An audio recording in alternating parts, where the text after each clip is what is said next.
Hey everyone, my name is Erin Calmanago Burton from STEM 11-8.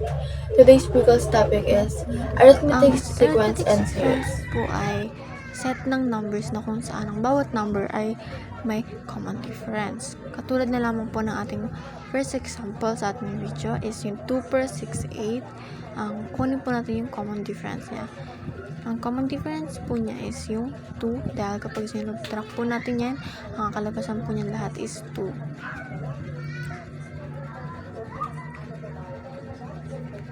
So, paano naman kung pang 10 term ang ating kukunin na hindi na natin kailangang isa-isahin?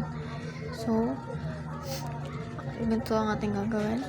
A sub 1, yung N, and yung D ay nang kailangan natin kunin para makuha natin yung pang 10 term.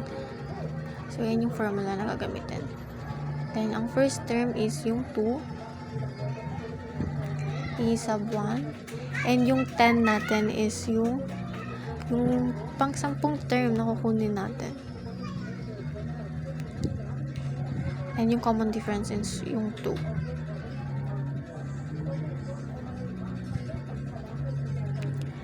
Then, next yan ay yung formula. Then, next is solve na natin siya. A sub 10 kasi A sub n siya, diba? So, ang n natin is yung 10. So, equal natin siya sa 2 plus 10 minus 1. And yung 2 na common difference. So, ang uunahin po natin dyan na i-solve or i-galawin is yung nasa parenthesis po, which is yung 10 minus 1. Natin muna yung 2 plus, and yung answer na 9, nakapag minus na natin.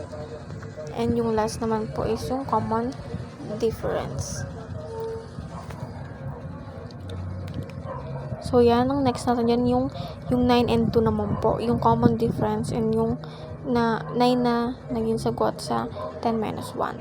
And para makuha natin ang final answer, i-plus lang natin yung first term sa answer dun sa tinimes, sa multiply pala natin. And yung answer is 20. And for series naman po ng number 1. So, para naman po sa series, Ayan po ang ito ating po ay formula. S sub And n, yung n pa rin po equal natin is n yung over 10. 2, And or A sub 1 divide natin is yung 2 pa din by, naman po. Pero ang A open sub parenthesis A1 10 natin plus is yung AN answer natin or kanina. A sub n, Yung final answer na close parenthesis. Tapos So, ayan, yung 10 natin, yung n is yung 10. 20 na. Yung A sub 1 naman po natin is yung first term So, pa ayan, rin po na 2. divide lang And natin yung AN yan. natin ay yung A 10 sub over 10 is yung 20 na naging A sub sagot kanina. 10. So, kapag dinivide natin ng 10 over sa 2, 2, open parenthesis, 2 plus 20, So, plus and lang yung natin yan. then Ayan. times. Magiging Para 22 makuha siya ang ang final final answer answer sa sa parenthesis. So, ayan po, ita-times na lang Ang natin sagot siya. is 110. So, magiging answer is 110. And for example, number 2 naman po is find the 58 terms. Yan. 15 terms po. Pang 15 po siya. So, ang isa po natin, 3 kasi siya ang first term. And n naman po is yung 15. And ang common difference po natin is 4. Dahil kapag pinubtract po natin, may 9 mas natin yan, 4 po ang kakalabasan ng lahat. So, ano naman po is, a sub 15 equal 3 plus, open parenthesis, 15 minus 1. And yung common difference sa dulo. And then, ang katulad ng sabi ko po kanina, ang unang gagalawin natin is yung nasa parenthesis na sa loob nun. So, magiging answer is 14. So, next, multiply lang din natin siya. Katulad ng ginawa natin sa example number 1. So, ang answer is 56. So, para makuha ulit natin ang final answer ng sequence sa example number 2, i-plus lang natin ang 3 sa 56.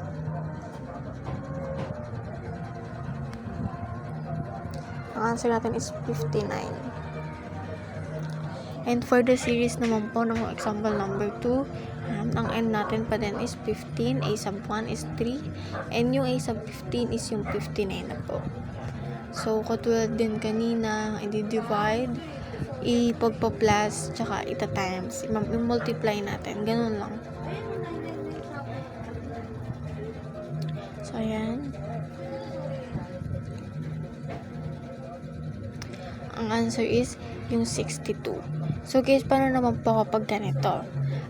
Kapag ganito naman po yung multiply natin, i-ano lang po natin sa calculator kasi mas madali kung may scientific calculator tayo.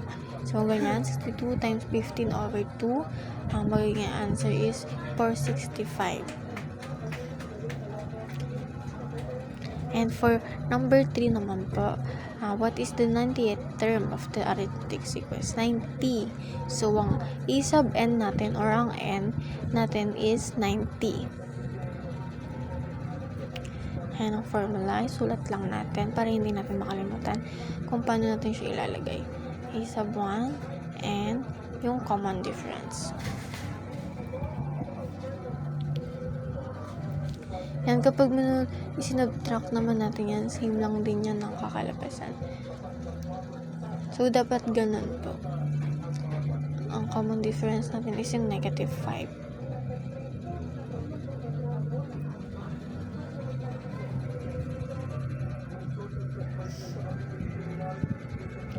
Yan, ang isa, first term is yung 200, and yung n, 90, and negative 5. So, ayan, ilagay na natin. A sub 90 equal to 200 plus, open parenthesis, 90 minus 1, close parenthesis, negative 5 is yung common difference.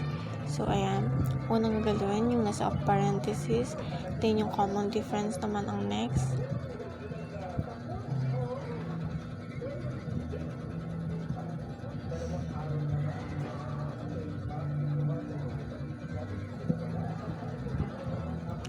Ang magiging answer yun is negative 445. Then, add natin ang 200 sa negative 445 is negative 245. So, ayun po ang final answer natin sa sequence number 3. So, ito naman po ang ating series for problem number 3 or example number 3. So, 45. 90 po yan guys. Mukha lang 4. Pero, 90 over 2 yan. Yan. 45. Then, multiply. Negative 45 times positive 45. Okay, positive 45 or 45 times negative 45. So, maging answer is negative 2025. 2025. So, for example, number 4 is find the first 100 terms of arithmetic sequence.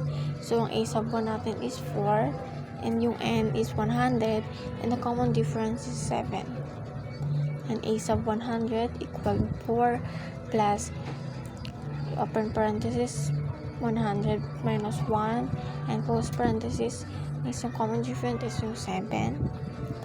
Then, ganun lang ulit po yung gagawin. Katulad lang sinabi ko kanina. Ang parenthesis yung unang gagalawin.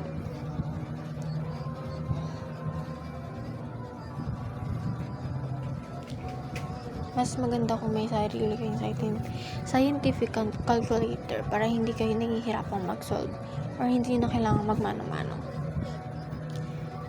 So, ayan. Ang series sa number 4 na example,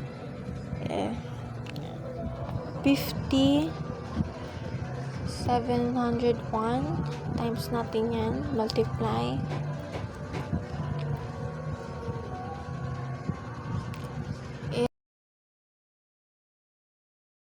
Okay guys, let's have an activity. That's it for arithmetic sequence and series. Today, remember, even if you face a challenge, don't give up. As Andrew Wall said, just because we can find a solution, it doesn't mean this isn't fun. Thank you.